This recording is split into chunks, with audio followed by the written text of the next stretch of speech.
Let me know. Yep.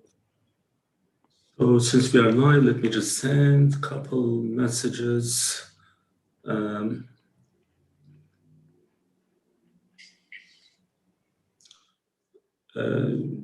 One will be starting in 2 seconds.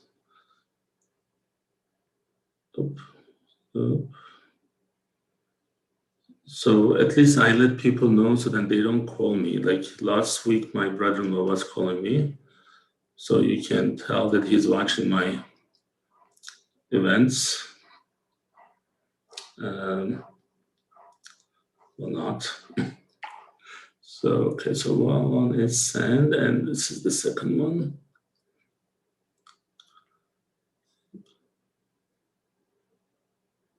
All right.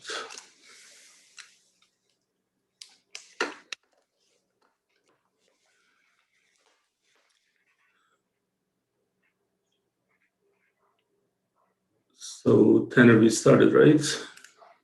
We're good? Yep. All right. Yep, all good. Good afternoon. This is United Medical ACO. My name is Kemal Erkan. Today is June 11th, 2021. This is our Friday event. As usual, we are here with you, and we are going to share some updates from COVID-19 vaccination, the process that we are going through, some updates from the other side of the healthcare issues that we are having or we are dealing with, and we are hoping that you would find this useful. Now, I'm going to go ahead and, before I actually share my screen, if Tanner can join me and then can introduce himself, and he puts a lot of time and effort to these with me, and unless I have his help, it would be difficult to be doing this every day, every week. All right. Sure. Thanks, Kemal. As Kemal mentioned, my name is Tanner Fuchs. I'm a member of the business development team here with United Medical. So I help support our leadership team, the ACO, and our directors and providers and their offices directly on a day-to-day basis. Thank you, Tanner. And I'm going to go ahead and share the screen. Let's see. We are going to do the fancy PowerPoint one. When I say fancy, I meant advanced. Okay, and here we go. All right, so hopefully this is visible and everyone can see it okay. And now we have, as I mentioned, we have some updates. Most of you are already familiar with this. And so one of my friends got the event update and then telling me that she was vaccinated. Very good. Nephews are checked, so they are watching it on their phones. Susan Anderson is already logging and watching, so that's good. The core team is already there. Thank you. All right. Now, from United Medical side, we don't want to waste too much time, but most of you already know what United Medical does. But we are the turnkey healthcare solution for healthcare industry. And that's the main thing that you should know. The rest is available through our website and other events that we have done. So Tanner is going to give me updates, give us updates on the vaccination, where we are so far. Yeah, sure.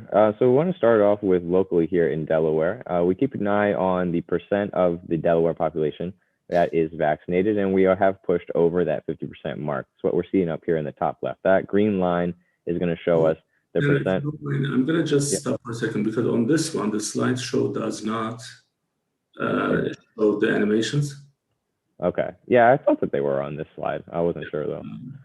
So let me actually stop sharing, and I'm going to just share the PowerPoint so that way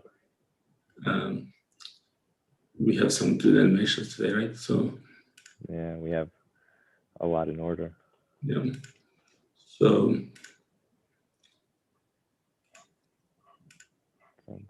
all right, sorry about that. Go ahead. Sure. Yeah, thank you.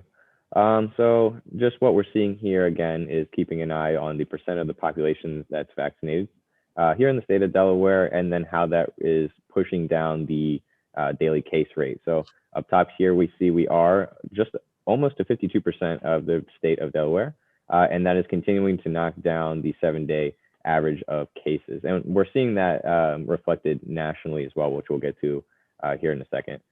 So aside from Delaware, we also want to take a look at the vaccination rate as a whole here in the United States. So currently we're a little bit above that 1 million doses per day mark, again, which is good news. You can see that uptick there as of late.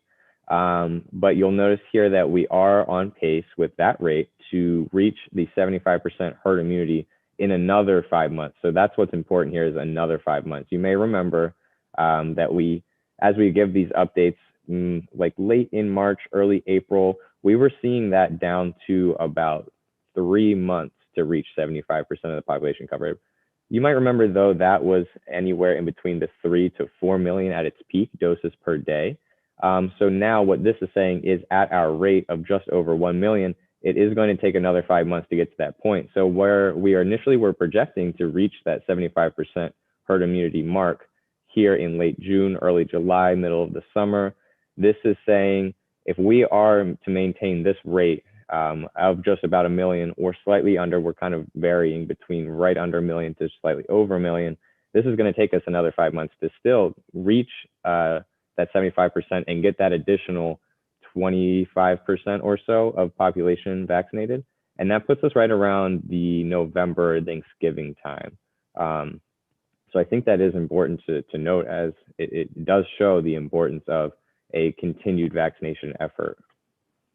So, Tanner, this is really important for us, right? So we had a providers meeting last night, and we were discussing this. And one of my issues with this one is we have to take some ownership. People have to take some ownership. So I do actually, let's go ahead and finish your update on this slide, so then I will tell you how I feel about this whole thing. Sure, yeah. And we just wanted to touch on where the United States was as well with the percent of people getting vaccinated, which does tie back into that continued vaccination effort as we push towards 75%. So you'll notice the United States as a whole is just under 50%, pushing that 48% of the population being vaccinated. So Delaware is slightly above the national average. And the other important thing here I just wanted to note is the continued push downward of the daily case, or the 7-day average of cases in the United States as a whole. So now that we are, something important I think is, now that we are a few weeks out from the Memorial Day weekend, we should start to, in the past, this is when we would start to see the increase in cases, but we're not seeing that spike, which is good. Like we did see with early on, whether it had been like the holidays, the end of, or throughout the winter, we're not necessarily seeing that here with Memorial Day. So, well, okay. So what happens today, this is my second Friday that I'm at home. Actually, I was told to stay home because we have some furniture work that's being done in the office. So there's a little bit extra noise. But of course, Ann Wilson forgot that I have another noise factor here. So Dr. Buddy is, not only he's kind of like old and making different noises, but he also barks, as you can see. That's what you were hearing, and I apologize for that, but he needed to go out. So now let's go back to this issue of 5 months from now, the vaccine and the ownership on everyone. So we can expect only so much from the government. We individuals have responsibilities. We are not just going to be told by the government or just ask government to force us to do stuff. We'll just do the right thing.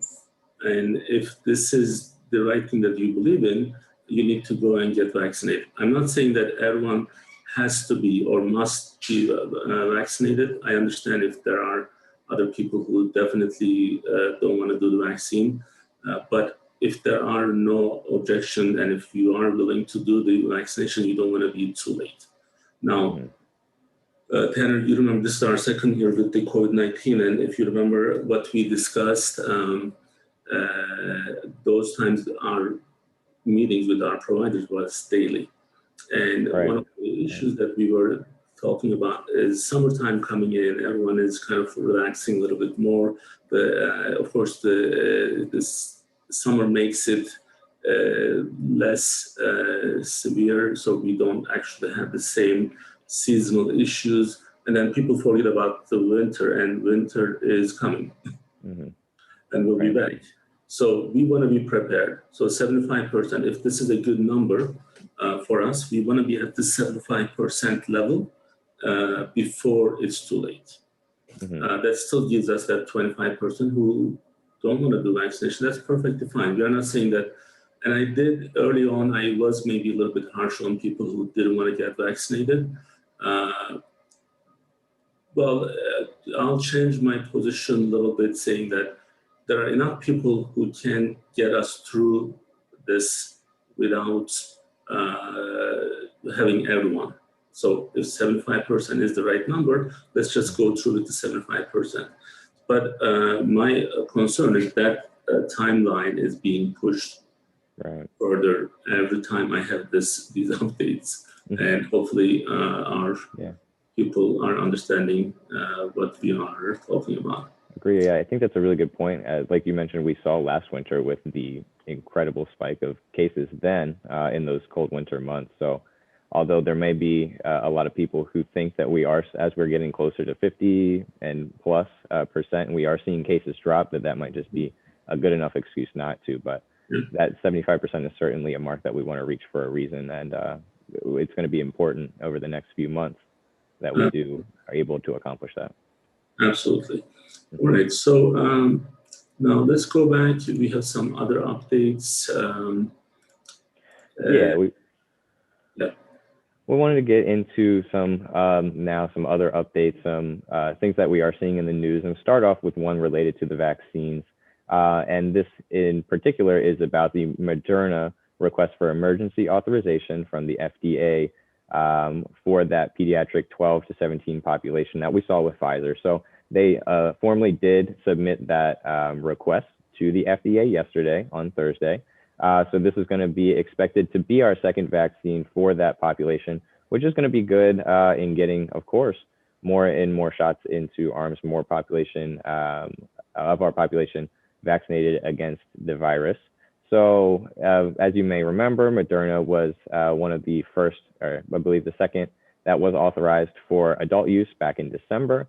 And their clinical trials for this pediatric population showed, similar to the Pfizer vaccine, 100% efficacy rate in their population, which looks like it was about 3,700 children from 12 to 17 were tested or used in the vaccine for the clinical trial.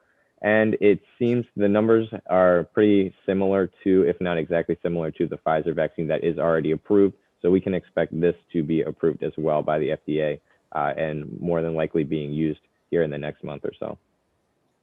This is very good news. Now we're going to talk about our next item, and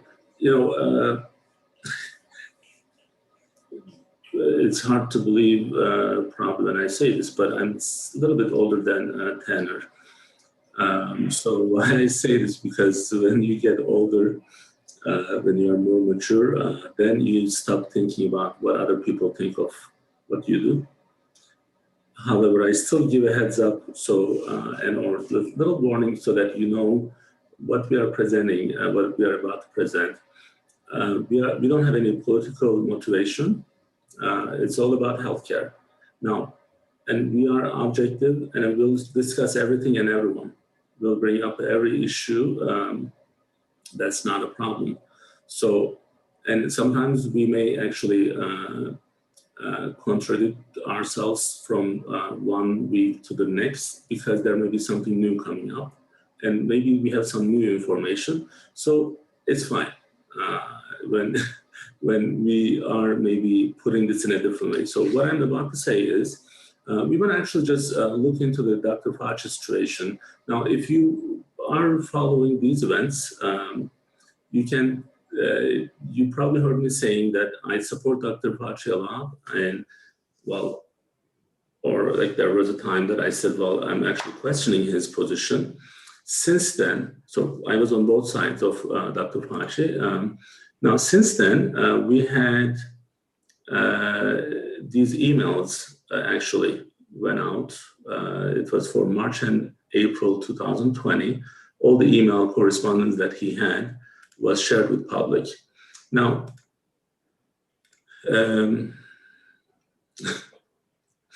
so 50 Shades of Dr. Fauci is I think what we are dealing with. So we need to understand, and actually I got a little argument with Anthony Anugu at the providers meeting, and I challenged him, or he was challenging me, but I have a pretty strong point on this issue. If Dr. Fauci was working for me, I would have terminated him. Actually, I would ask him to resign probably, or retire. So his day job is, he is the director of U.S. National Institute of Allergy and Infection Disease, NIH, and he's also the advisor now with the 7 presidents. Now, we have seen him in so many different ways. Was he the hero? Was he the guy who was in trouble, or the guy who puts us in trouble? What's his position? What we expect from his position? All these are really important issues with Dr. Fauci. Now, I am not going to actually share the video, or at least I'm not going to play the video. But if you are watching the news, you'll see that he actually is making reference with the funding, the NIH funding labs in China. And you'll say, well, what's wrong with that? Well, what's wrong with that is the pandemic that we lived with in the last 18 months and then another maybe 12 months. So the issue that he had was the issue that we had. So he was saying that, well, do you want me to do human and animal interaction? Was it Tanner? Like like if something is infected, if we can be infected by the animals, if that type of the study, do you want this to be in New Jersey or Virginia? Well, and I was actually trying to bring Tanner on board with this, and then we were not on the same page yesterday. And then he said, well, I said, well, we can do it in Nevada, we can do it in Texas. We have bigger places, less populated places. And then he said, well, we do nuclear tests here, right? I believe that's in Nevada. Yeah. But the main thing that we have is we lost control. So when we were trying to put this outside of the United States, what needs to be understood is you also lose the control. You also lose the first-hand knowledge, so that you are not able to actually know. Now, this makes me think that what if China really knew that this was happening, and that's why they really have, if you assume that if their numbers are accurate, maybe that's why they were able to actually get this under control before everyone else. Yeah, I think you have to be really careful with those types of what if situations, just certainly because just from what we know as of now, most of the decisions made early on were being driven from what information was available and scientifically available at the time. So kind of going through everything that is being coming out now, it's certainly important to make sure we're getting like the information from reputable sources, reputable places of information when it comes to what was known, when was known, and then what actions were being taken. So it's certainly it's certainly something to kind of be to tread carefully with. Mm-hmm. Well, no, we are careful. We are just going based on what we hear, right? Correct. So, the other thing that we made, another argument that we have with the requirements of this job, why does the 80-year-old have to work this way, for this position, for this kind of level of intense, demanding job, right? Mm-hmm. So, well, you have to question what the 80-year-old is going through. My dad is 80, and I mean, in some cases, he tells me what some of the issues that he's going through, and then he doesn't need to be working 12, 13 hours a day. So we actually kind of still like him. Not my dad, I'm talking about Fauci. So, of course, you love my dad, but anyway, so that's something that I guess more is going to come out. But I think before, I think he should retire so that he's not being asked to step down, because I think the pressure is going to be there. Some of the videos that I shared with Tanner yesterday, I don't want to do it here because I don't like the demeanor of those videos, the sound of those videos, the way that they actually, the position that they take, the way that they present, because that's not what we do here. But when you hear it, even take like 40% off those, edges, it still is too strong. So, right. All right. Well, so another update we have, Tanner, if you would like to give this update.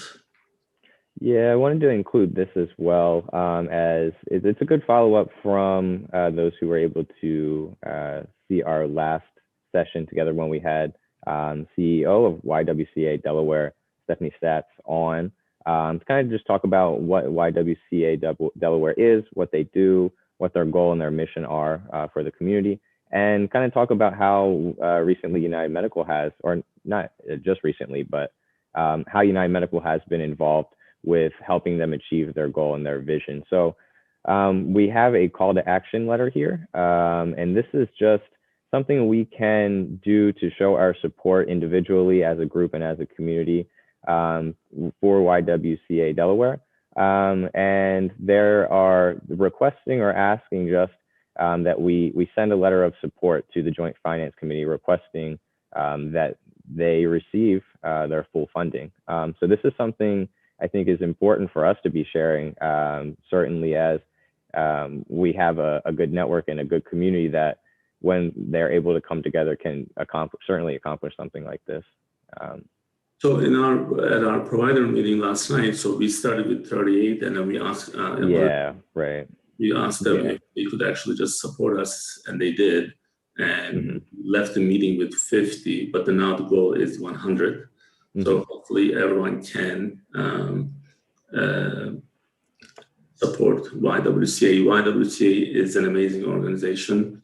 It's one of the best kind of charity organization, and they can use more help from all of us. Now, we are going to discuss our next topic is when we got the news from Christiana and Highmark, Christiana Hospital and Highmark Insurance Company, the collaboration, we panicked a little bit. Why? Because we know too much. So that's why we probably panicked. Now, we know that hospitals are extremely costly.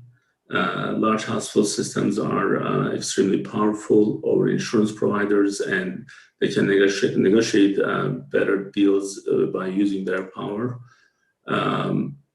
They are taking over practices, and well, from the personal business standpoint, I know several surgeons joined Christiana Hospital, and several primary care physicians I lost to Christiana Hospital, and we want that to stop. And then these systems can drive out the competition, which is another big problem that we have. And the hospital systems, they can grow into monopolies if they are not controlled better. So now you're going to say, why do we care? Well, here's our Delaware hospitals. It's not like 100 of them. We have only a handful. St. Francis is the unique situation that St. Francis has. It's the only hospital probably loses money in Delaware. And Bay Health Medical Center, Christiana Care, the Morris Children's Health System used to be formerly known as AI DuPont. BD and Nanticoke are a couple of the hospitals. Now, let me actually just work on my artistic skills here. Now, this hospital here is in a partnership with this one for their accountable care organization. And they are also in a partnership with this one. And guess what? They're also in a partnership with this one. So now, this is the Children's Hospital. So nothing against the children, but I'm going to take it out of the equation for 1 second. So if you don't have the children, because of the Children's Hospital, so take them out. So there are 5 systems, and 4 of them are in a partnership in their ambulatory practices for accountable care organization called MSSP, Medicare Shared Savings. So this is a huge problem, not only for us, but for public. And I want to make sure that people understand this. Now, most people also don't understand that we have only 2 private insurances who can sell insurance policies in state of Delaware. It's Highmark and Aetna. And Highmark is, I don't have the latest market share, but I believe it may be between 70 and 80%. It used to be when Tanner was in college, Highmark was 90% of the private sector. So now Aetna did some, they got the state of Delaware's employees and Christiana Hospital, so that probably changed. But now with this partnership with Highmark again, I think it's going to change. So now, one of the news updates that we actually put it in this section is the United Healthcare. I don't want you to confuse United Healthcare with United Medical. Although if I was their CEO, I would be extremely wealthy, but I'm not their CEO. So they came up with this news saying that we are not going to cover non-emergent. So it's really important because, let me actually stop sharing for a second. So I'm 47. When I got here to the US, I was 25. So I was a year older than Tanner's age today. So I lived in the state of Delaware for 22 years. For the entire time. I was a very loyal Delawarean. Most immigrants, they want to live in the big cities. I stayed here. So now, one of the things that I was going to say is that when the English is the second language for someone, we make a little bit more out of the language itself. So then we're more careful when we are reading. At least I am maybe more careful. So I read non-emergent in the urgent settings, what they're against, non-emergent in the urgent settings. So the initial reaction should have been, well, why is that happening anyway? Right. That wasn't the case. Yep. And that kind of gets into the more, like you said, the more recent update. So just recently after that was had first come out, I believe it was supposed to start initially on July 1st, if I'm not mistaken. But after receiving certainly some backlash over the announcement, this is something that is going to be postponed. Is that correct? Yeah. Now, it's a huge mistake, but it's going to happen, unfortunately, because the hospital lobbies are extremely powerful. Just lack of the term that I call them It's almost like a legalized mafia. So they're so powerful that they can actually, just like what we want to share in this session, we pick and choose, right? Like, for example, when they were bashing Dr. Fauci, we didn't want to share that because I don't think that's our message. But if that's what I wanted you to hear, then I would play that. So media channels are controlled by these lobbies, and therefore they actually put this in a way that if the insurance company is doing something wrong, and if you look at all the newspapers, they're like, oh my God, the hospital is denying care. That is the biggest lie ever. So that's the biggest lie ever. I think sorry, Tanner, like what we discussed, okay. if you remember in the last couple of sessions, we talked about earache. Mm-hmm. So, and this is right? So, and I think they said it would, as of looking at claims coming from hospital visits, it's going to be, or on average, it would have been about 1 in 10 visits. So again, it's not saying that they're going to be deeming every other hospital visit as non-emergent. It does boil down to those visits that, from the data that we've certainly been able to support with, those earache visits, the cough visits, those sort of preventable, non-emergent visits that these patients are coming into. And it comes back to tying back in, just making sure that these types of visits, patients are aware that these isn't the setting to necessarily have that taken. So now that's what's important. No, that's really important. Now here's what I want people to also hear. One of my I have several day job businesses, responsibilities, different hats that I'm wearing. So one of them is one of my expertise is the hospitalist. So I was running the first hospitalist business in the state of Delaware. It used to be called Hospitalists of Delaware. I was with them for 5.5 years. And then in 2008, we started working with Christiana Medical Group as a hospitalist. With them, we set up with I was the CEO and president of that group. And we have St. Francis Hospitalists we started. Then we started Bay Health Hospitalists.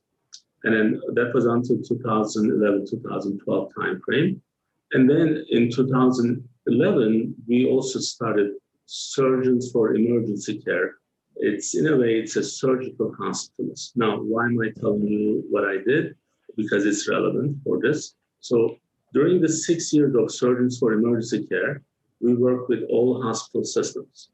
Now, many of you may not know, which you will find out. And I didn't know this until I got in that business. So our goal was with Surgeons for Emergency Care. I have 15 surgeons from 7 different groups.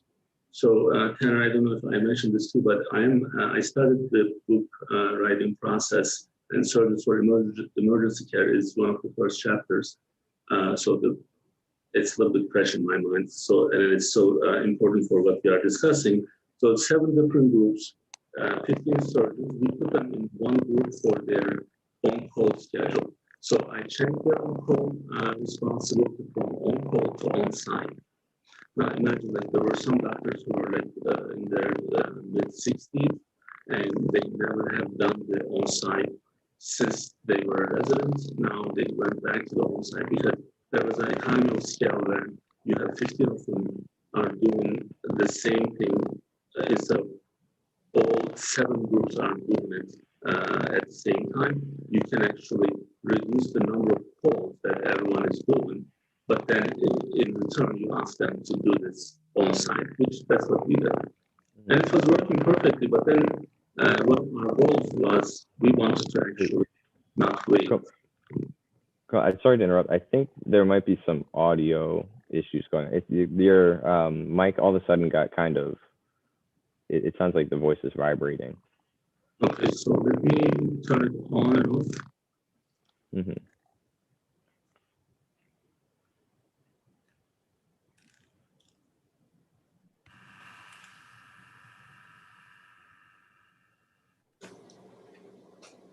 Is it any different now? Oh, yeah, that's a lot better. Okay, I think it happens, well, it does happen every once in a while. I don't know why it happens. No explanation. So I don't know where it started, but going back to the responsibilities of the surgeons. So then we worked with initially Christiana Hospital. So at that time they were running 20 ORs during the daytime. That's pretty big. So now, Tanner, 5 p.m., the 20 goes down to 10. And then at 11 p.m., the number of OR that they can staff goes down to 2. And then when you have only 2 OR available, and when you are one of the level 1 trauma center, then what's going to happen? You may be getting, and then plus the hospitals right on 95. They get a lot of trauma level type cases. So you will save that. So we were hoping that by being on site, we can actually expedite getting the surgeries on the emergency general surgeries earlier, on time, but then they said they cannot really give us the OR time especially after 11. So you have to wait until next morning. Now, and again, Tanner, I apologize in advance because I didn't tell you what I'm about to do, but I did this to Kosivi last night in the providers meeting. So being 24 and being a male, you are a high-risk candidate for appendix. So where do I know this? Is because of the surgical hospitals that I did. Right. So, and if you have the lower quadrant pain, like this is appendix is more common for male, younger male. So now, if God forbid, if you got this type of pain, and it's 6 p.m., you go to the hospital, in the Christiana Hospital, so you wouldn't get your surgery, this emergency surgery, until next morning, and as early as like 7 or 8 a.m. So even with an appendix, 12 hours, 13 hours. Surgery. Which could be life-threatening if left untreated. It is life-threatening, but they can stabilize it. Now, we are not talking about this. We want these types of things to be taken earlier by eliminating non-emergent cases. So Christiana, hospital systems and the ED doctors, they are used to getting this income because when we were actually talking to them initially in the ACO business, they didn't care if we were trying to reduce the number of ED utilization. They didn't have the collaboration with us. I went to all hospitals, and Donna Gunkel, maybe next couple of weeks, she may come back for us. She's off this week. And she and I, we had our meetings with all hospitals. The only one that had a meaningful collaboration was Nanticoke Hospital. Christiana, right out, they refused to actually even be part of it. So this is income. Now, let's go back to our main issue. So then this is a hospital file in a way. So if this was a news program, this is our hospital file. Now, the problem is, the issue that we have is there are so many unknowns that public doesn't know. And because of the name under nonprofit, as they're labeled nonprofit, it's interesting. One of my providers, who actually is employed by us, is sending me an email saying that, well, because we are for-profit, I don't know where she heard that from, but because we are for-profit, we ask her to see more than 15 patients. I'm like, where is this coming from? Like, you haven't seen more than 16 patients ever in your life. But then, if I was working for a nonprofit, I wouldn't get this pressure. Lie. That's the biggest lie. So, but she probably hears some of these discussions and not understanding what we are discussing. That's why I'm bringing this up. Not for-profit doesn't mean that it's no profit. So I have shared this before with our audience, and what we need to understand is this label is extremely misleading. Now, let's remember our Christiana Hospital operating room provided both inpatient and outpatient surgical procedures. 2010 to 2018, 10-11 fiscal year to 18-19 fiscal year. This not-for-profit or non-profit organization was able to manage to increase their 80 million profit. Okay, people, wake up. 80 million profit to 118 million. While their case number did reduce, and we discussed this, I believe Christian Scott explained this in maybe 3 or 4 weeks ago. Mm-hmm. But I think when we need to hear this again and again to understand how bad what we are discussing here, this hospital, they increased their profit, not revenue, not gross income. It's profit from 80 million to 118 million when they reduce their number of cases by 10%. Well, you know what? Congratulations, Christiana Hospital. You are a really good business. I should be doing that as a for-profit organization. But let's actually look at our 2 hospitals in Delaware. Okay, so that you understand why this person, me and Tanner, we are talking about this and why this is important. Of course, it's affecting our business, but it's more than that. It's affecting our people in Delaware. Christiana Hospital's 2018 net gain, net profit is 200 million. So, Tanner, I don't know if I told you, but there was one employee in the old days that he quit because I wanted him to post this. And he said, oh, I can't do that against Christiana Hospital. They are like the nonprofit organization. I'm like, I'm telling you to post their 200 million profit, and he couldn't do it. So, but Bay Health is not different. Bay Health it's a smaller hospital. Well, Christiana made this 200 million out of revenue of 2.1 billion, okay? But Bay Health is not that bad either. They were able to make 59 million. And that's from 695 million. That's for profit. Now people, 2 Delaware hospitals, 260 million profit in 1 year. So please stop, telling others that, oh, these for-profit organizations, because now not only we are saying this, but also there are some people with common sense in this medical field, and Christopher Cheney's article from 2016 explains the differences between not-for-profit hospitals and for-profit hospitals, and there isn't any difference. In fact, it's surprisingly close, or for-profit hospitals are doing either better on quality or either better on charity and what they are giving to the society. So why am I sharing this is because, the perception is everything. And the hospitals under the label of not-for-profit, they are able to get more out of our state government and our federal government. And we want this to stop. And I had several meetings these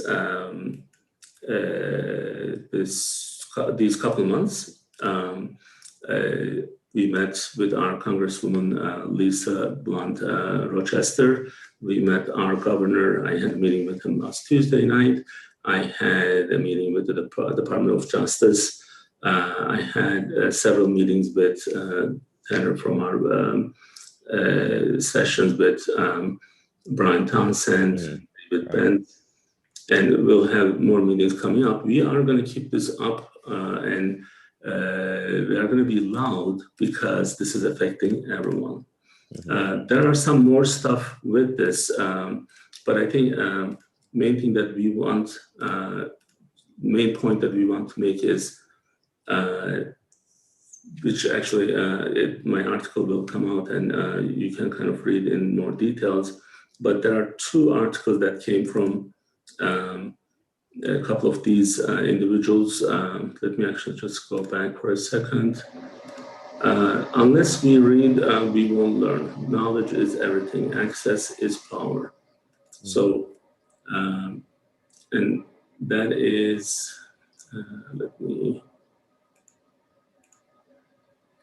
take this. So this is kind of like interesting. This is Dr. Kristen Dickerson, one of the articles that I read several months ago. When it's about the transparency, it simply does not exist. That's why now tie these all back to the United Healthcare is non-emergent to urgent in the emergency setting issue. And then what you'll understand is these profits from the hospital systems are made over people. So you pay for it, we pay for it, and then we want this to stop. Local community and American taxpayers who end up footing the bill. That's from, I just want to give the credit to Dr. Dickerson, but that is not, I can't say that in any better way. The local community and American taxpayers are paying the bill. So my goal and our goal is to make our public, increase our public awareness on these. Don't go to the hospitals if you are not having an emergency situation. If you are able to drive on your own to the hospital ED, call your primary care physician's office, call your insurance companies. They have a nurse online available, do a triage. When, this morning, and I was, and he probably knew that I was going to be very happy, not with what he shared, but because he shared that this is one of our managers, Carlos. Last night we discussed the hospital wait time, and then usually St. Francis Hospital is extremely low. And they have a billboard on 95. And this morning, I think, and I don't know what he was doing, it was 7:27 in the morning. It says on the billboard 99 minutes. So when you go to ED, you know that you are going to wait minimum 99 minutes, even at the lowest wait time of place like St. Francis. If 99 minutes at St. Francis, that's 4 or 5 hours at Christiana Hospital or Bay Health. So call your primary care, call your insurance company nurse line, get your issue triage, and then help you and help us. This is not just for today, this is long term. And I believe we have to really take the ownership on these issues. So Tanner, I don't know if, I know I had to cut through some of the slides a little bit quick, but that's all we have for today. I don't know if you want to add anything. No, I think that that's really important, especially going forward. As you mentioned, these problems are existing in the community, and it's not just affecting, it might sound like going over and over again, that this has really no motivation other than it's for our community, for our patients. And these are things that we're going to continue to discuss. And as you've mentioned, even with some of the other events we do, if the more we go over these, you're going to learn something new every time. You're going to maybe catch something that you were unaware of previously. And I think that these are good discussions to have going forward. And it's good that we're taking the time to go over these things. And just to close it on a good note, I think this is a really important Yeah, this was something we wanted to go over. Right. So this is our patient survey shout out. So Tanner put this together for us. Tanner, This was the traffic of the surveys. If we have any negative outcome, you communicate that the providers' offices with their managers and with patients, and you put this together. If you can just explain what we are looking at right now. Well, firstly, I think this was actually Nicole from with UMC. She's been doing a great job with a lot of the outreach and the social media communications coming from the clinic. But that is correct that these surveys do go out on a regular basis to our patients. If you have the IQ Health portal, I'm sending them directly to your IQ Health portal. And it's really important to be able to capture the patient experience, make sure that they have their feedback is going to be important to us to not only grow as a clinic, but also to make sure we are providing the best possible care, the best, highest quality of care. So when patients are receiving these communications, we're getting this feedback directly to the practice, to the administrators, to the office managers, and to the providers, so that way they're aware of how their patients are feeling and what can be done to just improve upon the patient experience. Well, thank you so much, Tanner, for the update. So this is what we have for today. We have our bariatric event in 5 minutes. Dr. Isaiah Ergal will be with me. We'll discuss some of the issues with the bariatric surgery patients' experiences. So if you have time, please join us in 5 minutes on the same channel. And we hope to see you soon. If we don't see you at the next session, we'll see you next week. Thank you so much. Bye-bye.